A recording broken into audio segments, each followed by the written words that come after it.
Hey guys, welcome back. Today we're diving deep into a particular part of Final Fantasy XII's lore that wasn't really fleshed out, and how the game never rectified the perfect pretext on how not only the Arcadian Empire, but more particularly Vayne Solidor, and how he concocted the ideal plan for invading Nabradia. Now, I can see where some may be curious about this because in the game, it leaves this crucial point as somewhat of a mystery. So how did Vayne devise the perfect plan to invade Nabradia?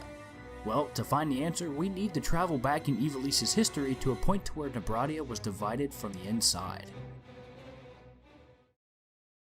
It was sometime in the year of 704 OV when Nabradia was on the verge of a civil war from within. With Nabradia and Dalmasca caught between the Arcadian and Rosardian empires, they had no other alternatives and had to choose a side. By deciding between the two, it surely didn't come without consequence, as it could have led both Nabradia and Dalmasca to ruin, which led to constant arguing amongst the kingdoms. This resulted in Nabradia to become divided from the inside. There were those who opposed imperial rule and wanted to strengthen their alliance with Dalmasca, the anti-Rosaria independence faction, and those who thought Nabradia should enter Rosaria's protection to defy Arcadia, the Neo-Rosaria faction. Since either side could not come to any sort of an agreement, Lord Rassler left Nabradia in hopes to prevent the two factions from falling into civil war. However, it wasn't long after his leave that rumors surfaced that the Neo-Rosaria faction was planning something vile in Dalmasca, the assassination of King Romanus.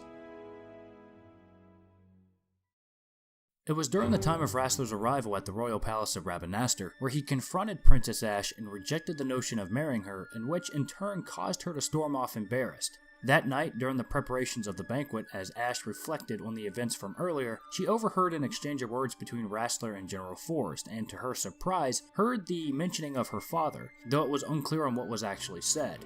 This definitely brought forth a foreboding atmosphere, as Ashe was confused on why the two were conversing about her father, and so like any other curious individual, she followed Forrest to a secret meeting being held by the Neo-Rosaria faction that was in Dalmasca. The room was filled with faction members being cloaked in robes and masks that covered their faces, all which were immigrants from Arcadia as they welcomed their new member. But if it was one thing they weren't aware of, it was that Forrest was a spy placed in the faction by Rassler to gain information in case they ever moved.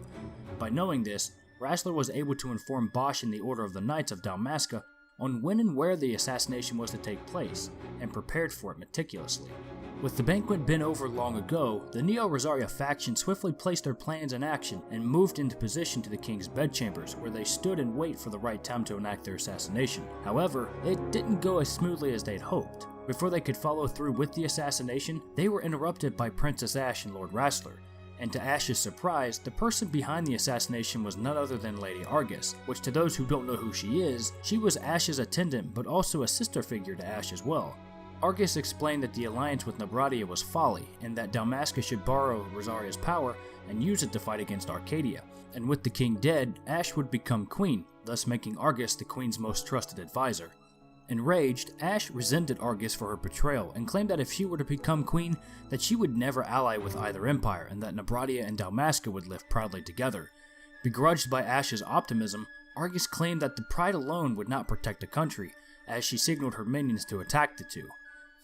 A little bit of foreshadowing we have here. As Ashe and Rassler tried their best to fend off the faction members, all seemed lost as they weren't making any sort of headway as Argus proceeded to stab the king. Unknowingly, Argus was flabbergasted at who she was staring at, as it was none other than our boy, Captain Bosch von Ronsenberg, who hid under the sheets waiting for Argus to expose herself. With their plan foiled, the Neo-Rosaria faction was captured and arrested, and anyone who resisted would be cut down without mercy. Even though the marriage was delayed, it ran smoothly nonetheless, and Princess Ashe and Lord Rassler were finally wed, signaling the alliance between Nabradia and Dalmasca. However, things were turning for the worst as the rivalry between the factions in Nabradia sparked a civil war.